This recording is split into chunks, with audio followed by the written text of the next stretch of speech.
am back for part 2. I'm going to be talking about the process of teaching English in China, but I will be adding a bit more detail and be adding some tips that will help you in the entire process of getting ready to teach English in China. You know that as time goes by, things change, and that's also another disclaimer. Things do change, so the information I'm providing you is as of today, not too long from now. I don't know what the time frame is. Things are going to change regarding the process, but from what I hear, it's going to make things a little bit easier. But currently I'm reporting everything as it is now. What's the requirements now, what's needed now, tips for now. If you are not in Pretoria, Joburg, some people either use postal services or some people use agents, especially to get their things from place A to place B to place C. Some agents do have connections that can help you with things. They will say expedited, but these organizations technically say there is no way to expedite your documents or the process. So I am not too sure about that, but yeah, some people do use agents because then it means that the agents do everything for you. Like they take your documents to the certain places, like you just pay the agent for that. And some people do it on their own, like you have to call certain organizations or you have to email them, and if you're not in Joburg or Pretoria, you have to post your things to certain places. But in the video, you'll find out a little bit more. Just for background context, I did not use an agent. I did everything literally by myself. Agents, I found them to be too expensive, especially at the actually no, not especially at the time. Even now that I've started working and stuff, I just find agents to be too expensive. I've heard a bit of drama from them, but they are agents that are reliable and that do your things well. But for me, I just did it myself because I did not have the money. And some agents, even though they say they expedite things, I noticed that the time frame was actually similar to when I did it myself. So yeah, so the background context is that I did everything myself. This is in South Africa, and yeah. And before we fully get into the video, when going through this process or doing this process of applying to teach English in China, your documents and everything, I would suggest that you get some sort of a support system. And when I say support system, I'm not talking about like a family or friends. Yes, it's good if those people support you or whatever, but I'm talking about putting yourself in groups whereby there are other people that have the same goal as you or that are going on the same journey as you. So these groups, you can find them on Facebook, on WeChat, on WhatsApp. Yeah, because even when I was doing this process, I'm not gonna lie, it was the best thing ever joining these groups. Like finding other people as clueless as you was it was the best. It made it so much better because this can be a really, really frustrating process. So when you see that you're not in it alone and that there's other people that can help you, or you guys can bounce off ideas from each other or ask each other questions and help each other also when you have passed a certain step, I found it to be so helpful. So helpful. So definitely do that. If you feel like you don't know people, what I did not know people going there the same time I was going there. So on Facebook, I was really part of this group from a while back.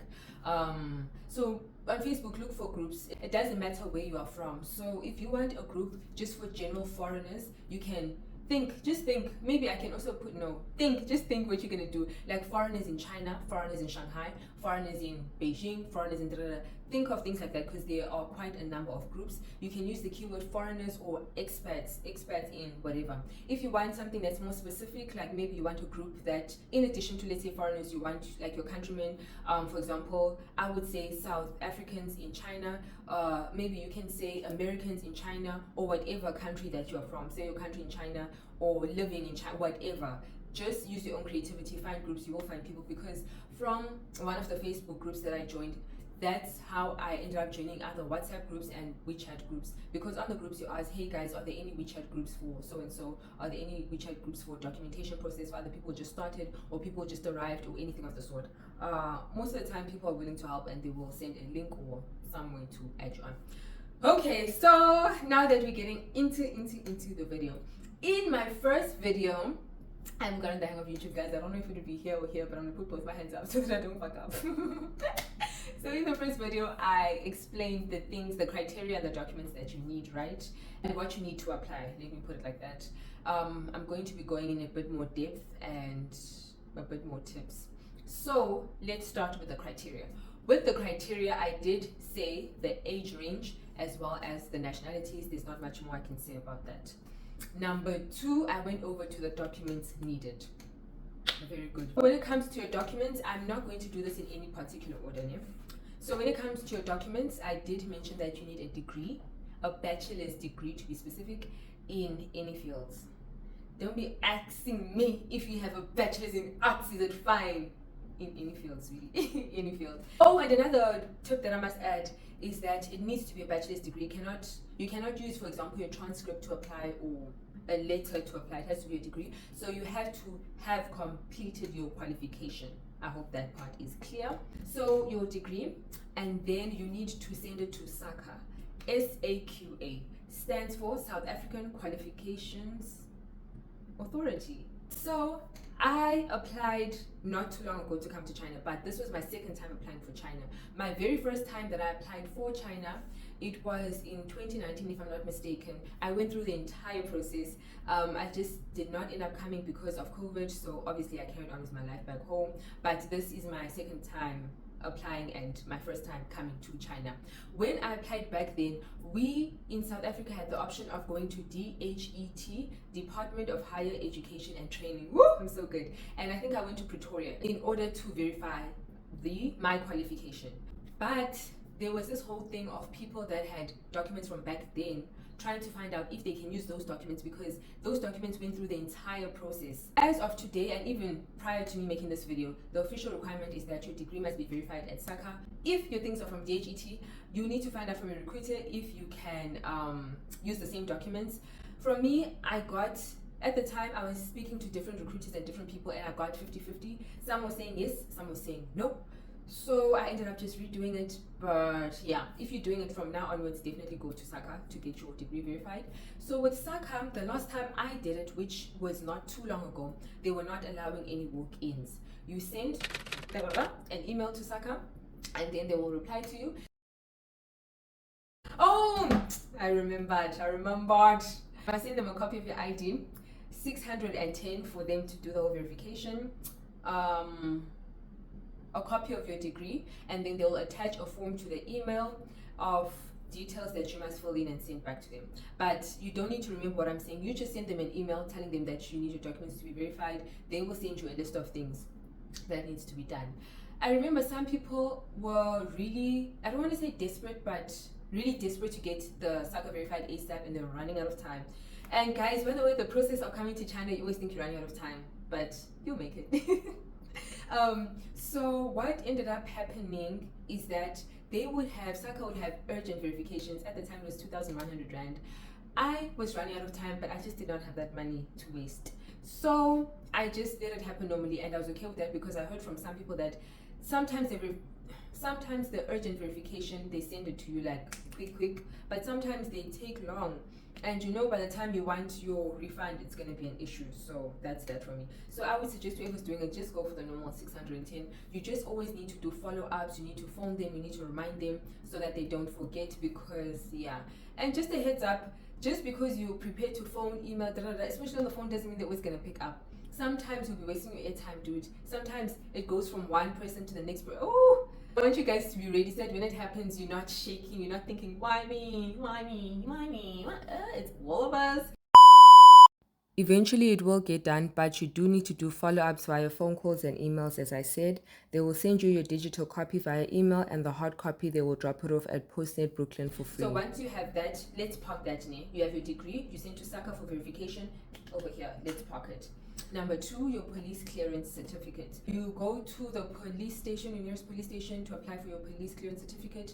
They take your fingerprints, and yeah, a lot of people did suggest that if you are in Pretoria or close to Pretoria, you go straight to Pretoria, because wherever you are in the country, those fingerprints would be sent to Pretoria. And yeah, so for me, what I did, because I knew that it's going to be a bit of a longer process if I just wait, because guys, when you're doing this process, by the time you start, you want everything to go fast because you realize how slow it can actually be. So what I did is I went to the police station near me, and I got an advice from someone else that, you know what, do your details, whatever, pay the money, and then do your fingerprints, and then you take those fingerprints, then you courier it yourself to the CRC in Pretoria, take it to Pretoria. That way it's going to be faster.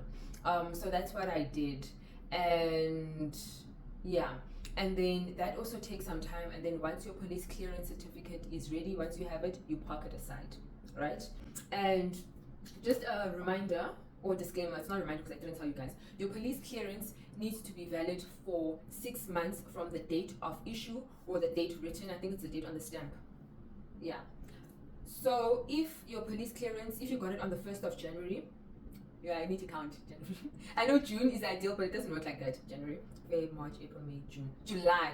The 1st of July will be 6 months. So you need to make sure that you apply and you do everything within that 6 months. I hope that makes sense.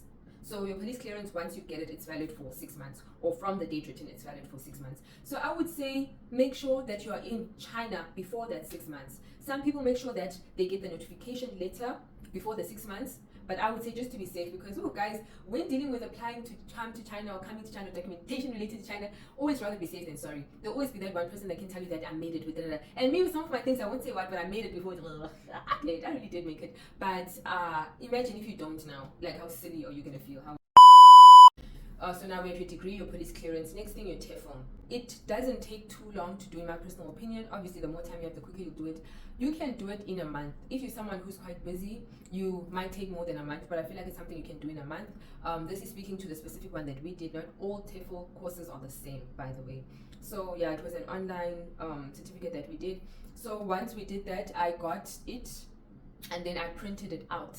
What is advised from TEFL certificates, especially some people have it like delivered to them and it's the final finished certificate, but I feel like that's rare. Most people that I know printed it out themselves. You print it out in color, of course, and you use like hard paper. There was this one group, WhatsApp group, that I was part of. Everyone was talking about marble paper, I had no idea what marble paper is, even when I went to the printing shop. I don't think, I think they had marble paper, but it wasn't in white. So I ended up just using normal hard paper, like, you know, that board paper. Yeah, just to give it that certificate-y feel. Yeah. So that's what I would advise. Instead of printing it like on normal flimsy A4 paper, print it on that hard paper in color.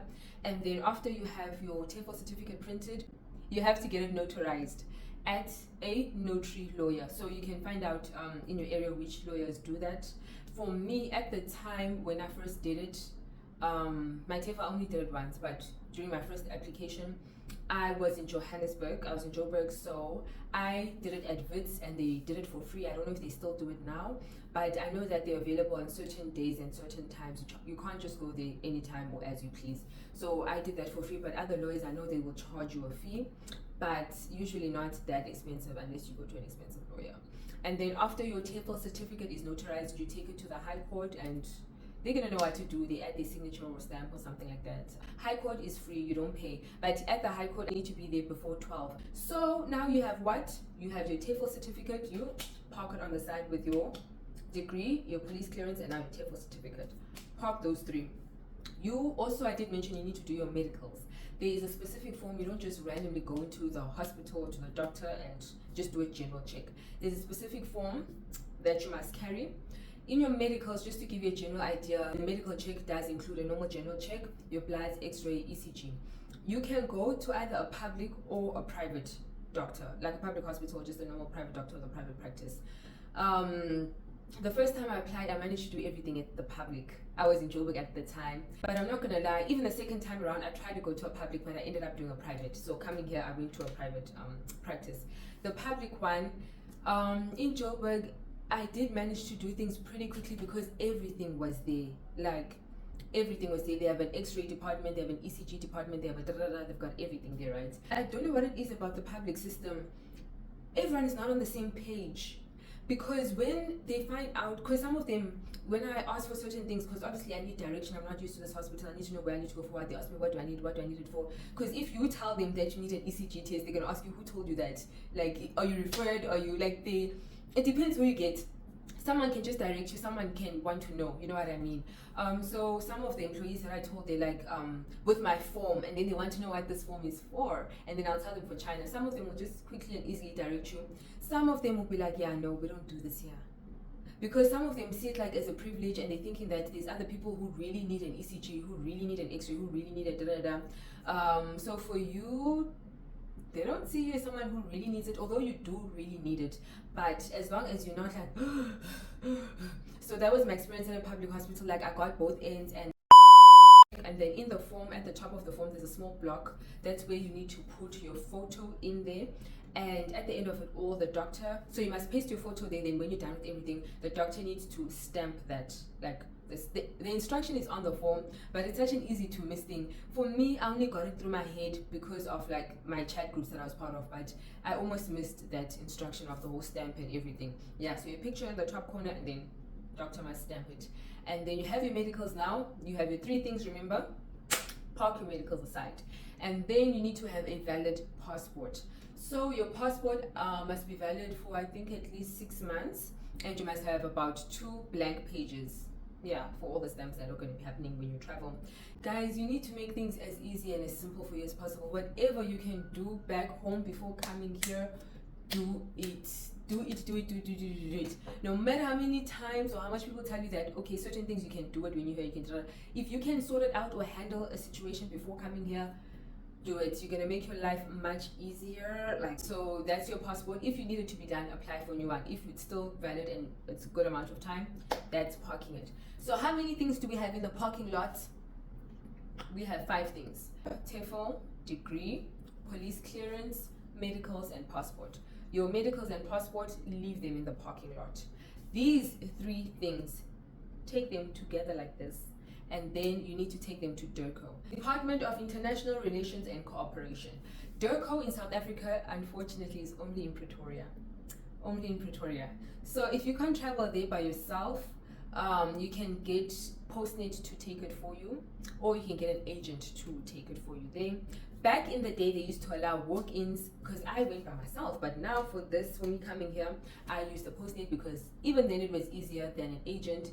And I don't know if I mentioned this before, an agent, you need to get a reliable agent if you go with one, because you don't want someone playing with your documents. So you take your items to DIRCO in Pretoria, and you tell them where you are going. It's either for maybe South Korea or China or wherever, because they do things a bit differently. So just tell them you want them to be processed or authenticated for China. You don't pay anything at DIRCO. You only pay for the people who deliver it, whether it's an agent or a delivery service, but DIRCO does not charge anything.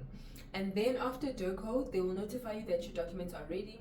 It's either either your delivery service or DIRCO, but you can always contact DIRCO, especially if you have a reference number, directly to follow up. For example, if something ends up taking too long, they'll tell you that they're busy with so and so date. So let's say your courier service or your person delivered on the 5th of May. When you ask for updates, they'll tell you that they're busy with the documents from the 1st to 2nd. Then you know, oh, okay, it's almost my things. Okay, so now you take your documents to DIRCO, you wait, and then once your documents are ready, you need to take them to the Chinese embassy or the Chinese consulate. I always thought they're all Chinese embassies, but in Cape Town, we have a consulate. It's not an embassy, but they do the same thing, so you don't need to worry. Other places that don't have an embassy, you can use one of these. Usually they have the areas, like they'll say the Cape Town one services these areas, the Joburg one services these areas, like let's say Mpumalanga or Limpopo or something like that. So you can also find out, if I stay in Eastern Cape, which one is it, Durban or Cape Town? That, yeah, because sometimes they do ask for your address. At the embassy, it's the same thing. Yeah, they'll tell you what needs to be done, man. Just send the email. But also at the embassy, you don't pay anything. At most, you will pay for a delivery service, or you'll pay for the agent to drop the things off and to pick them up. But you are not paying for them to authenticate your documents at the Chinese embassy. Once you are done at the embassy, you get all your documents back. Now you've got your authenticated documents and your passport and your medicals. In terms of the things that I mentioned, degree, TEFL, passport, medicals, police clearance.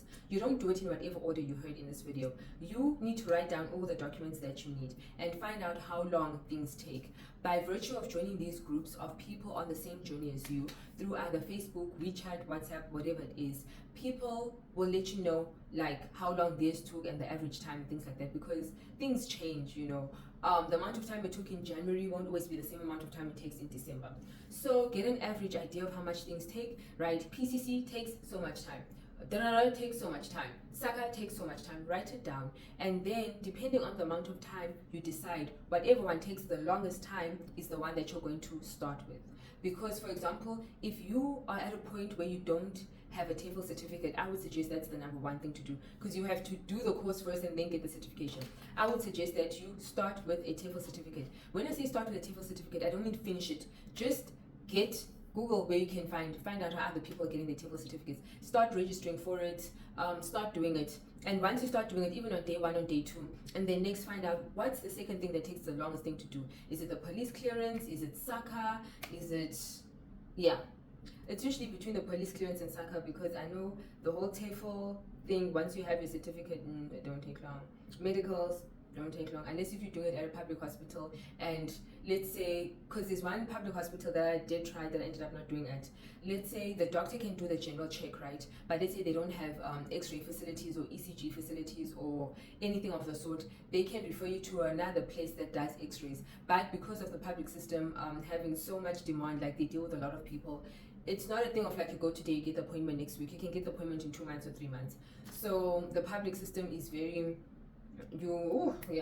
so medicals, if you're doing it private, it won't take a lot of time at all. So write down everything. You start with the things that take the longest time to the things that take the least time, and then while those things are cooking, because it'll take time, it'll really take time, especially if you don't, it'll take time.